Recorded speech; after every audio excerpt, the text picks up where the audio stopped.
Okay, so ang topic kasi natin ngayon is software, which is last time kasi na-discuss na natin yung hardware. Okay? Wait lang ah. Feel like you're doing the work of 4 people? With Monday.com Work OS, you can put all your repetitive work. Okay, share screen tayo.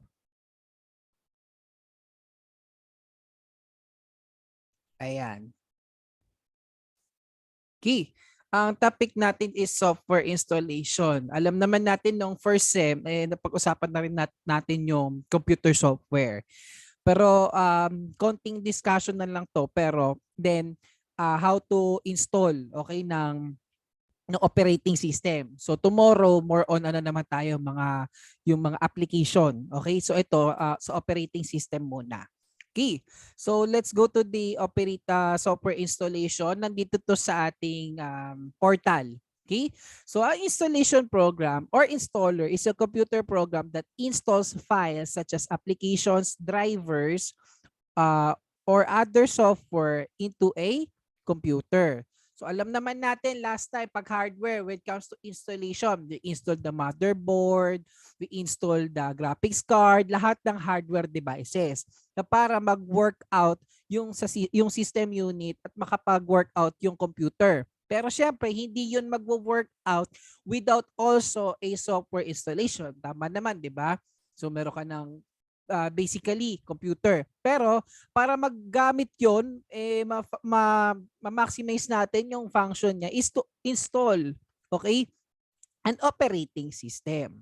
Okay, so yun yung purpose natin when it comes to installer sa software, no, para mag-communicate sila lahat and magamit natin siya properly. Okay, so typically ang installer natin, so applications drivers, at umulit siya, ayan. So ito yung typical na examples ng installers natin. Pagka operating system, kadalasan ISO file yan. Pero yung ISO file kasi kahit din yung mga application software tulad ng Microsoft Office, yung mga mabibigat na installers ng Adobe, mga ano. So usually minsan gumagamit din ng iOS.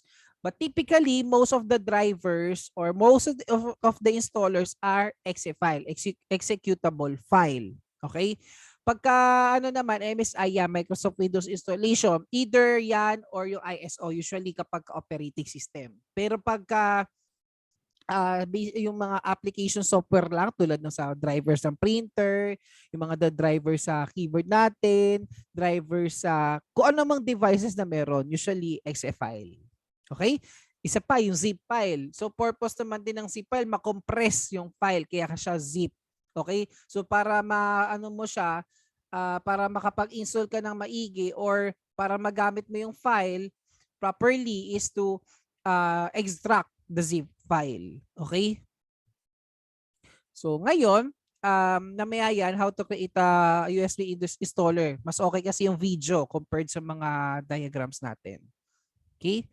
Yan, dito muna tayo. Installing operating system and drivers for the peripherals. So operating system, dalawa kasi ang software natin, which is the operating system and the application software. So number one, yung operating system is a software that manages computer resources and provides programmers users with an interface used to access those resources. So as we mentioned, the previous lesson, siya yung nagmamanage ng lahat ng kailangan sa computer. So to communicate with the hardware and the software. Okay? Kung ano naman yung task niya, so ang CPU at operating system ay mag-work out. It is a layer of software which takes care of technical aspects of computer's operation. Kumbaga sa company, si operation, operating system, sila yung nagwo-work out para yung mga certain tasks, mga decisions, manggaling sa kanila. And then to work out with CPU and other peripheral. No, it shields the user and the machine of the low-level details of the machine operation and provides frequently needed facilities. So let's say this is the operating system. Okay, so alam natin ang Windows from 1.0 and we are now to Windows 11. So we are all developed by Microsoft. And then yung Macintosh is Mac OS 8, 9, 10. yung saka yung X, actually nasa Mac X na tayo, Mac OS X, no? And derive are different names. And recently naglabas ng Apple ng latest operating system version, okay? So sa Windows naman, ang latest natin is Windows 11. So not of all sa ngayon pa ay hindi makapag-Windows 11 dahil mataas yung specification ng Windows 11, which is be discuss it by tomorrow, no? Next yung Linux. So yun lang yung mga operating systems natin. Next is software packages and use of application programs. Okay? So programs na. Software. So na-discuss ulit yung definition. Yan. 3 types. System software. Okay? So which is operating system. Application software. Ito naman yung nagagamit natin. Which is dito within the software para makapag-access tayo. And number 3 is programming language, which is this scripting. Okay? So application software, it's designed and written to perform specific personal business specific kahit ano pong field, okay, or industry, may mga certain application software para maging productive sa ginagawa. Tulad ng payroll, meron tayong tinatawag na payroll system. Usually kasi pagka nasa IT tayo, payroll system, whether gumawa ka ng Visual Basic, gagawa ka na parang program talaga, or it can be a web-based. Pero kasi sa panahon natin ngayon, mas namamayagpag yung mga web-based. Kasi syempre, it comes to the internet kasi yung communication. So for example, one company. So isang system ang ginagamit, centralized. So therefore, they are using web-based. Pero dati kasi mga payroll, usually doon sa within the computer lang. So mga land-based, okay? So yung kung sa network, pag napag-aralan natin. So within the facility, we use this Visual Basic system ng payroll. Actually, management system, library system, madaming system, no? Pero syempre pagka nagthesis na kayo sa IT ngayon, so hindi na siya applicable. So ano na kasi ngayon, iba na ang trend. Pero when it comes to payroll processing, human resource management, yan, inventory management, appointment system. Ngayon, ang appointment system natin nasa web-based na, no? There are some systems kasi na lumipat sa web-based. Pero typically, application software, ito pa rin yung way para mas maging productive, okay? Yung mismong mga manggagawa, okay? Kasi alam na nila, when they input kung ano yung kailangan nila, mag-execute na lang siya. And that's it. Okay? Mabilis lang. No? At the same time, bukod doon sa mga indifference, tinatawag natin na industry, sa computer din, yung mga printers natin. So para makapag-print po tayo ng mga documents. So Adobe Reader para makapagbasa po tayo ng portable document file. Zoom, itong ginagamit natin for productivity.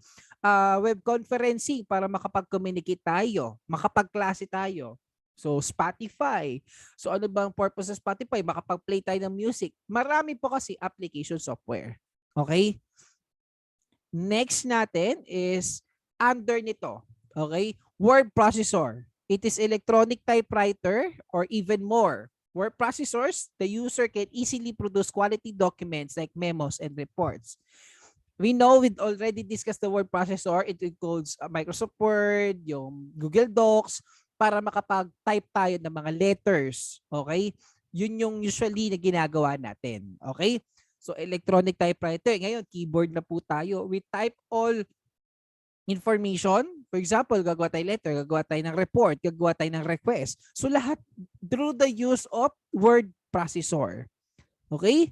Next naman natin yung spreadsheets is more on calculation, okay, simulation ng mga graphs, okay? So lahat 'yon. Actually, kahit yung word processor kaya din 'yon. But of course, spreadsheets without kumbaga hindi magfo-formulate ang isang graph, ang isang table, lahat 'yon, yung mismong representation without the spreadsheet, which is it represented by table, rows, columns, and computations. Okay? So yan, Excel, yung Google Sheets, ayan, yan yung example ng spreadsheet. So database, Database program, this served as to collect a structured collection of data. So gumagamit pa rin ng mga database software tulad po ng yung Microsoft Access. Okay? So yun yung commonly, no? Kasi noon meron ng Microsoft Access, no? But now lahat napunta sa cloud. We have the Google Cloud, okay? That can our Google databases, which is uses the cloud para makapag-recall ng databases. But of course, sabi ko nga dati yung application software, yun na, payroll system, they use the Visual Basic. Within the facility only, gumagamit sila ng Microsoft Access, no, para ma-store yung mga data. But of course, today kasi yung Microsoft Access, may access na rin no sa meron mga syntax na rin para sa web base, okay, sa cloud. Mga SQL ano 'yon, okay? So, yung sinasabi ko maintindihan niyo siya pagka ano na kayo. Next, presentation software, PowerPoint, okay? Slides. Yan yung example. So ikaw, electronic presentation reports, o lahat ng nasa spreadsheets, lahat ng sa word processor mo, you're represented by the presentation. Okay? Gagawa ka ng graphical images, gagawa ka ng magandang design to present your work. Okay? That's the presentation software. Next is the desktop publishing software. This allows the user to create page makeups and do similar type of setting to produce various materials. Ito, it's same as true with the Microsoft Publisher.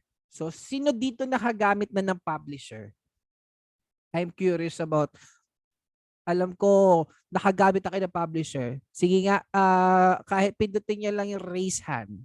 Okay? So, may mga nakagamit na ng Publisher. But of course, to make it more level up, no, kung may nakagamit na rin ng Adobe InDesign. Okay? So, these are publishing software. Pero syempre, ngayon naman na kasi we are using graphic softwares that we able to create this one. But of course, this software is the purpose of the average users. Yan. Reference software, these are electronic. Yan. Various of references such as encyclopedias, dictionaries, thesaurus, and the like. Sino dito naka-experience na ng encyclopedia ni install sa computer? Wala yata ako kausap. Wala po. Wala pa. Oh, no? Kung naalala nyo, may mga Encarta, marami actually, madami. Kung na-experience nyo lang naman. Dati, merong reference software. Kasi, ang mga tao, no, walang access sa internet. And yung internet, hindi pa ganun widely na-introduce ng internet. Pero hindi pa siya for widely use. Okay? Kasi, kung tutuusin, mga elite na tao pa lang yung merong internet using yung mga dial-up connection. Pero ngayon kasi because of internet, we have the Wikipedia, we have the Britannica Encyclopedia. So we search into the internet. So thanks for Google. But before kasi, yung reference software, bibili ka pa ng CD. Okay? Nandun na lahat. Ta-type mo at magsa-search ka lang, nandun lang. But of course, ngayon, it's very rare. I don't know, it's very rare or wala na. Kasi ngayon, lahat na po ay nasa internet. Okay? Next, the graphic programs. This allow the creation and manipulation of graphics, images, objects, and pictures like Adobe, Autodesk, yung mga other graphic software that can able to create, okay, ng mga layout, no? Kung system. Photoshop, Illustrator, AutoCAD, Maya, 3ds, okay? So, InDesign, Premiere Pro, After Effects, Vegas, okay? Not just the graphics, pati din yung mga videos, okay? Multimedia program, okay? So, kasama lahat po yun doon, no? And yung web-based naman kasi, familiar kayo sa Canva, tama? But, sa mobile, pag-uusapan natin, application app, the software, we did have Canva sa mobile. Okay? And yung iba dito ngayon, since ang operating system is dalawa, whether mobile and PC or laptop. So therefore, their application then na software sa mobile. Okay? And itong mga to, nag-adapt na rin sa mobile. Okay? So, yung iba dito, kung may nagla-Lightroom, you're editing your picture. Okay? So, sa mobile, libre siya. Pero pag nag-pro ka, may bayad. Pag sa ano natin, sa laptop, may bayad. Okay? Yung para Photoshop eh. Kasi full access. Next is educational educational nawala.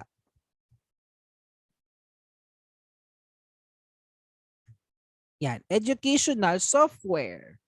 Tutorials, electronic lessons that give students knowledge or training in particular subject or skills such as math or science or gardening and adventure or cooking.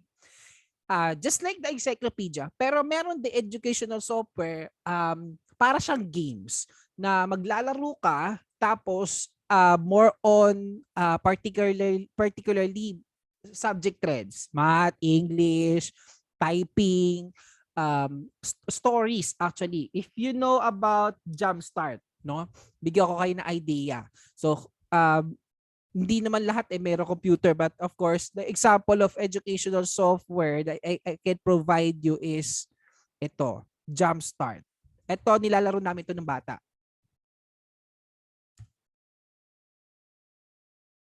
Yan.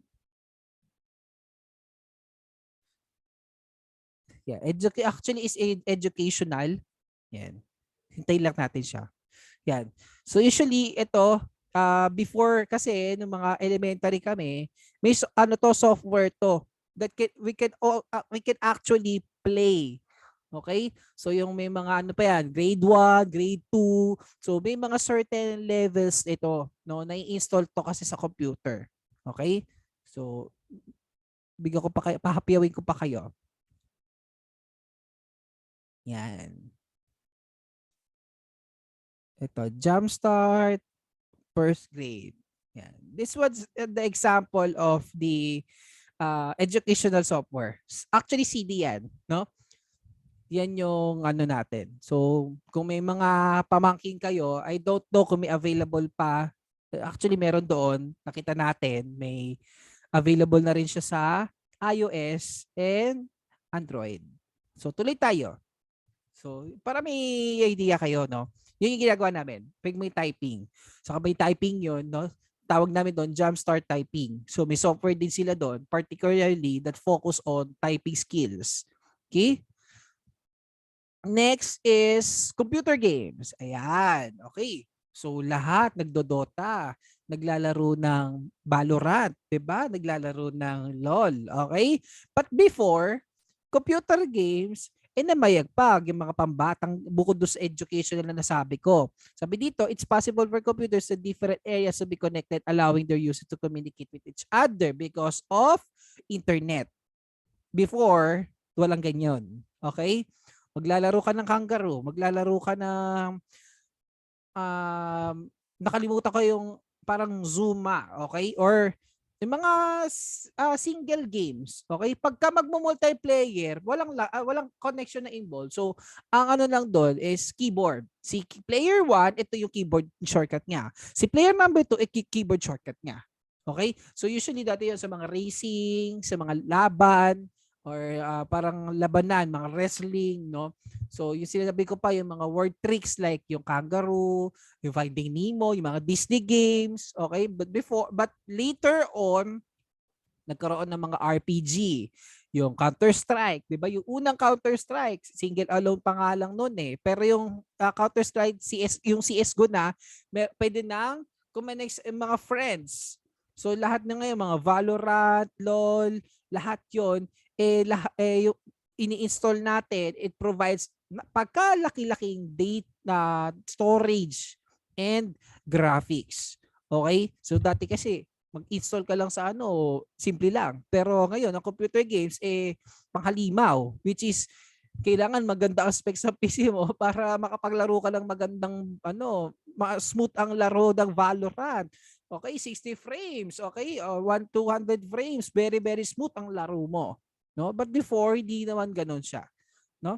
And computer games may mga pang-mobile na rin. Okay? Kasi na-feature ngayon yung mga multiplayer. Okay? So involved in the team. 'Di ba? May chat na. So multifunctional and may mga providers like yung Garena. Okay? So yung ano pa ba? Hindi ko na alam yung iba kasi hindi na ako masyado nagi-games. So yeah, computer games. Next is the network software. These are programs that make possible for computer areas to be connected, allowing their users to communicate with each other. So there are network software. Okay? So search tayo ng sample of network software.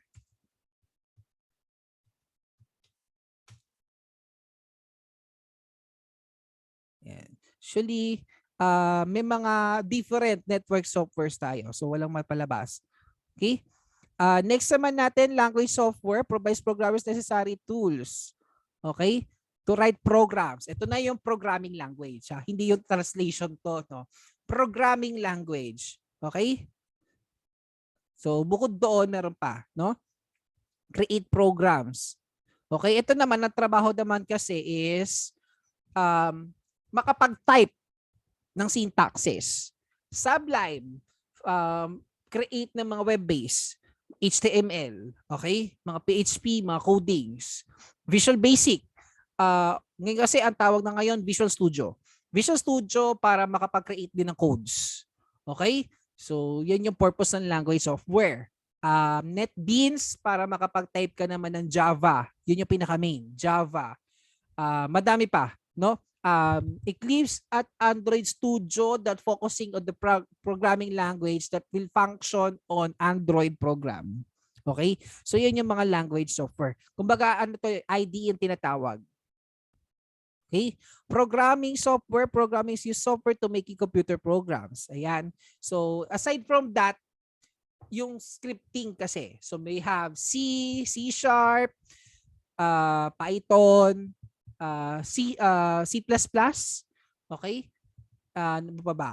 Ruby, meron pa. Yun yung mga sample na programming languages natin para makakreate ng isang program. And fun fact, itong mga program na yon, ito yung way para makapag-create ng application software.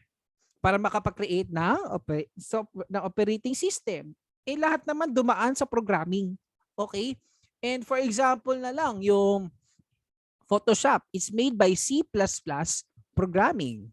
And of course, inayos yung mga interfaces, UI, 'di ba? And UX para mas maging engaging sa gagamit. Pero kada drag and drop, kada manipulate mo, back end, merong codes yun. Okay? So kung kayo ay familiar sa WordPress, no, yung nag-drag and drop na lang yung mga particle doon, mga elements, but hindi nyo alam, in the back end, nagki-create ng code yun. Okay? So multimedia refers to the computer system that let the user access computerized text, high resolution, still graphics, motion visuals, and sound, which is na-explain ko na kanina. Kasi kanina graphics lang, but ito multimedia encompasses all, no? Not just that, yung mga Windows Media Player din, yung mga ano pa ba? Usually pang technicalities na ginagamit for visual, audio-visual presentations. Kasama pa yon, okay? Yan, so don't skip muna natin 'yan. Ano natin 'yan? Yan.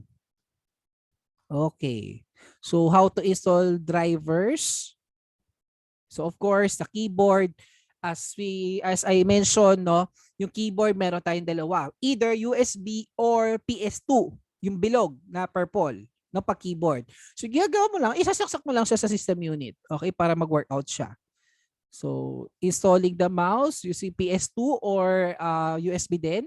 And then monitor. Okay? So bukod doon sa software, syempre, may mga hardware pa rin na sikit tayo dito. Installing the monitor, usually DVI, VGA, HDMI, or digital port.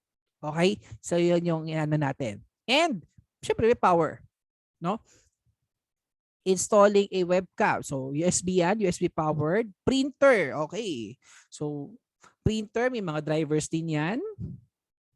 Yan, install application software. So we will discuss it by tomorrow. So ngayon, ang iano ko is how to install, okay, ng ating operating system. Pero number one kasi, mangyayari, so bago ko i-play yung video, is number one, magkikreate tayo ng bootable. Pero ang kagandahan natin ngayon dito sa operating system, whether bootable, gagawin bootable ba yung flash disk, or number two, direkta na mismo doon.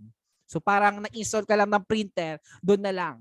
Pero may iba din na pwedeng i-bootable mo para pagbukas mo ng computer, so mag-F1 ka muna for BIOS. Okay? Para i-configure yon. Pero bago kasi mag-boot, so may kailangan kang i-consider para i-boot. Okay?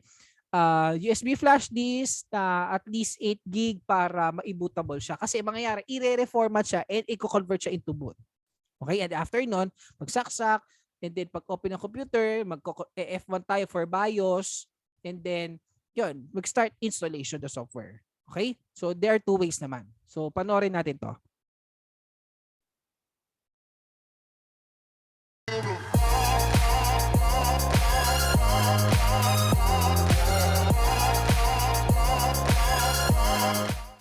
What's going on, guys? Today I'm gonna show you how to format and clean install Windows 10 on your PC. This will work for most of the Windows OSs, new or older. So if you are planning to install or reinstall any Windows operating system such as Windows XP 7, 8, 8.1 and 10, you can use this video as a guide. And only follow the instruction, visual or verbal, on this video at your own risk. We will not be held responsible for any loss or damage. So let's begin. Step number 1. Download Windows 10. In this step, we're going to show you how to download the official Windows 10 ISO file to your PC for us to later burn it to a DVD or make a USB DVD with it. If you have the installation media already, you can probably skip the step or go to the site, link will be in the video description, and download this media creation tool. Once you have done that, open the file and you will see a window like this. Now click on accept, choose create installation media for another PC, click next. Now we'll show you some options to select your preferred language, your system architecture and edition. By default, it is checked as the use recommended option for this PC, but what I recommend is uncheck this box and edit the information as you prefer. Because if you are planning to install the Windows on another PC, the audio suggestion may not helpful to you because it is only auto-detecting the particular machine that you run the tool on to give you that recommendation. So if the destination PC specification are different from this PC specification, you can't get the right version.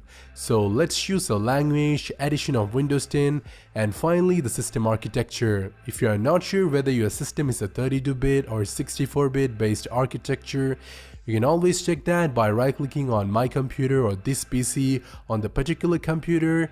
Now choose Properties from the right-click menu, and there you'll find your system architecture. You can see my system type is 64-bit operating system and x64 based processor. If yours is the 32-bit based one, you will see 32-bit based operating system and x86 based processor. Once you have found that, came back here and choose the right one. Now click next and choose the option ISO file.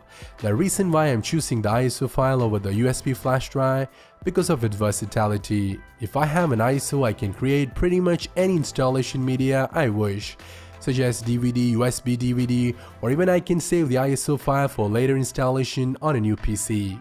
So I don't have to download a new ISO file each time, and once it gets downloaded, hopefully we will make a USB DVD with it. So hit next and choose the download location, then click save. Now we'll download the Windows 10 ISO file. It will be approximately 2.73 GB if you are downloading the 32-bit version, and for the 64-bit version the size would be much higher, approximately 3.25 GBs. Anyway, let's wait until it's download.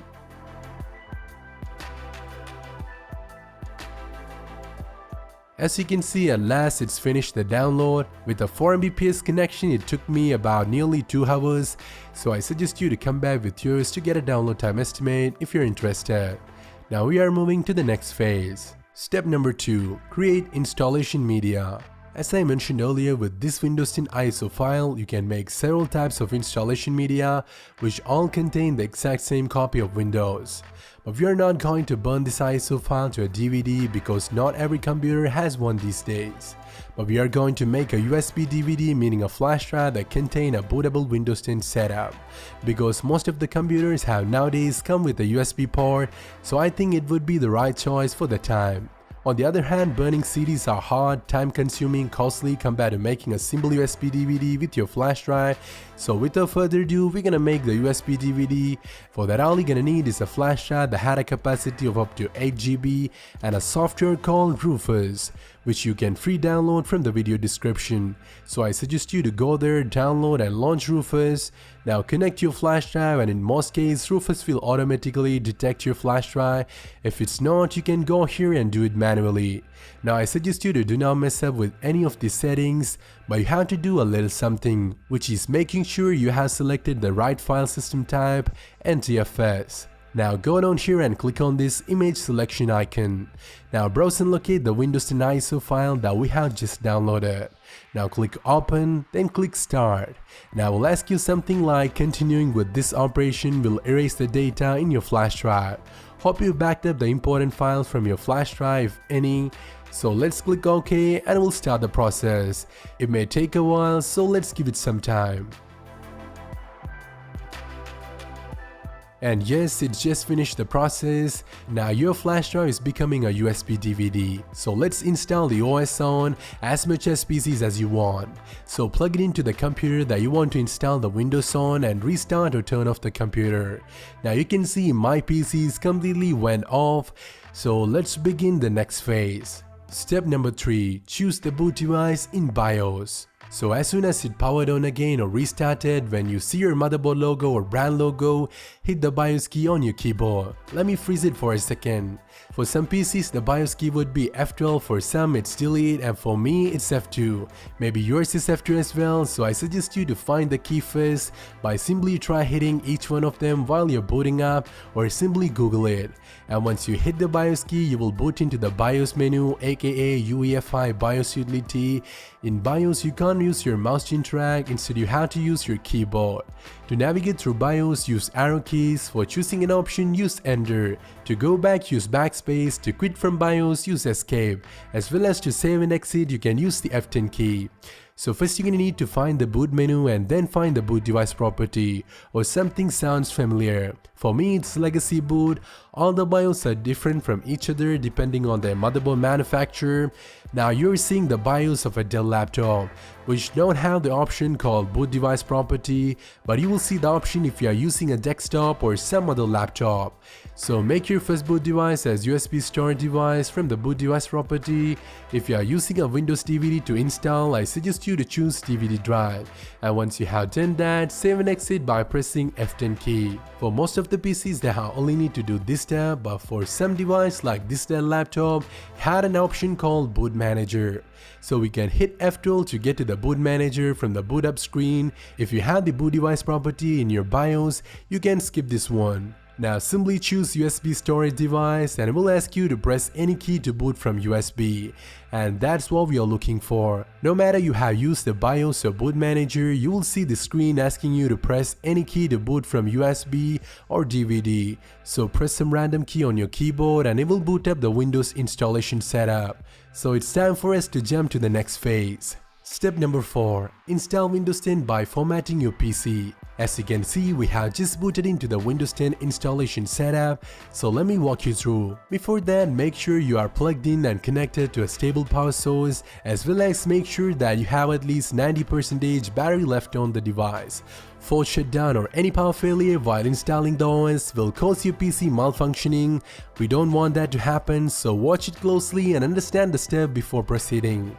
On the Windows setup screen, we have to firstly need to choose a language to install, then choose your time and currency format, and finally the keyboard or input method. For me, all the default will be fine, so let's go ahead and hit next. Now click install now and it will start the installation setup. Now we'll ask you to enter the product key to activate Windows. If you have one, use it here, or you can do it later in case if you don't have. Now I will show you the Microsoft terms and condition to use their software, so scroll down and check I accept the license terms box. Now click next and from here choose custom install Windows only option and it will bring you to the disk partition, which will help you to create, split and delete certain local disks. Now for this PC there is already a partition going on. It got a 1 TB hard drive installed and it's manually split between into two partition which had 150 GB on partition 2 and 781 GB on partition 3, which is approximately 1 TB. And you may notice that there is another partition which had a capacity of only 100 MB, which is the partition number 1. For your information, this is not a normal partition like 2 and 3, it is system reserve partition, meaning it is invisible on the Windows 10 interface. You could not see it in your this PC or my computer, but it's there in the memory invisibly only for the system itself. It uses the balanced unallocated space to create system drive and install operating system. So let's continue with the process. I have to give you a few more tips on this to make you an expert on Windows formatting and disk partition. So first of all, I'm gonna show you how to split an already created partition. And please be aware that doing this on a Windows setup will definitely clear any data on the particular partition. So if you have anything there, I suggest you to back it up before doing this. Anyway, let's do it. We are going to split this 781 GB partition into two partitions, which is holding a capacity of 195 and 595 GBs. So select the partition you want. Now came down here to the tools and click on delete. It will delete that particular partition and turn it to unallocated space. So you have to click on the unallocated space, which is the same 781 GB, and click on new from here. Now edit the disk size for your new partition, which we prefer to do as 195 GBs for one. The size showed here is in MB, so the 799,999 MB is equal to 791 GB. So we need a 195 GB, so I'm gonna type in 200,000. If you have any doubt about the conversion, I suggest you to Google GB to MB and it will show you an online GB to MB converter. So once you have edited the value of the new partition, click apply and it will create the partition. Now you can see it's created a new partition of 195 GB. Now to create a second partition from the leftover unallocated space, you have to choose it again and do the same. Click on new, edit the value, and this time I'm gonna leave it as it is. Because I want the rest of the unallocated file size into one partition, it will be approximately 585 GBs. If you want, you can create more partitions with that, but I prefer to hold on to a big one rather than creating multiple small partitions. It is your personal choice, you can customize as the way you want. So whatever it is, that's how you can delete, create and split a partition. Now we're gonna quickly delete a partition including the system reserve one to recreate it, because this old system reserve partition was created for Windows 7, which only needs 100 MB. But for the Windows 10 it would be needed much higher, at least 500 MB. As well as the old one may keep on bugging you when you are booting up, like it may false recognize the old OS and it will ask you to choose between the old and new OSs each time, even if the old one was completely erased. So delete the system reserve partition with some other main partition and create a new partition with the unallocated space, which will automatically create the new system reserve partition, and hope that makes sense. Now we are all good to go, so choose the partition that you wish to install the Windows 10 on. Now hit next and it will install the Windows 10 on it. And it will be your C drive or local disk C. As you can see, it's installing the Windows. It will go through several different steps before it gets installed, and your system will get restarted automatically several times while this process is happening. So I want you to do nothing at this point. It may take a while, so sit back, relax until it does.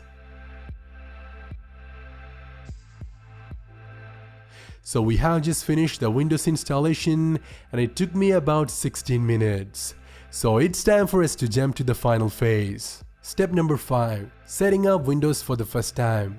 As you can see, we have just finished installing the Windows 10 on this PC, and now let's set it up for the first time. It is asking you to enter your product key for the particular edition. If you have one, enter it here. Or you can enter it later by buying one online, and we can activate it once we set up everything. So let's do it later. Now we will get to this window, which allows you to edit the settings for your windows. Like you can enable or disable things like speech, typing, inking, location, and so on. You can either choose the customize settings option to edit the settings by yourself, or use the recommended settings by choosing use express settings option. Now after a few seconds, it will ask you to create a username for your PC, and if you want, you can type in a password as well to protect your PC. Enter a password, type it again, and type a password hint if you want, click next, and that's it. Now after a few minutes of loading screen and some welcome messages, it will start your Windows desktop. So that's how you can format and clean install Windows 10 on your PC. Thank you so much for watching. As I mentioned, you can use this to install or reinstall any other Windows OSs, so keep that in mind. If you like what you just saw, leave a thumbs up. Wanna watch more? Subscribe to the channel. This video is requested by one of our loyal subscribers.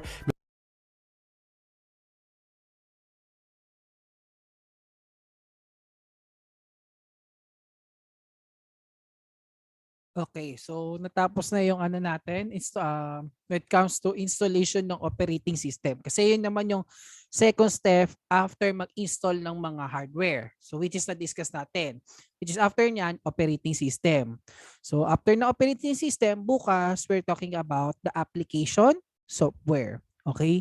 So lahat ng types of application software. Which is ano na pala natin kanina. Pero no, kasama din yung BIOS, isasama natin yung tomorrow. So recall natin ulit tong mga system specification when it comes to configuration of software. Okay, so this will be the end of our topic for today. If you have some questions ba? Wala na po.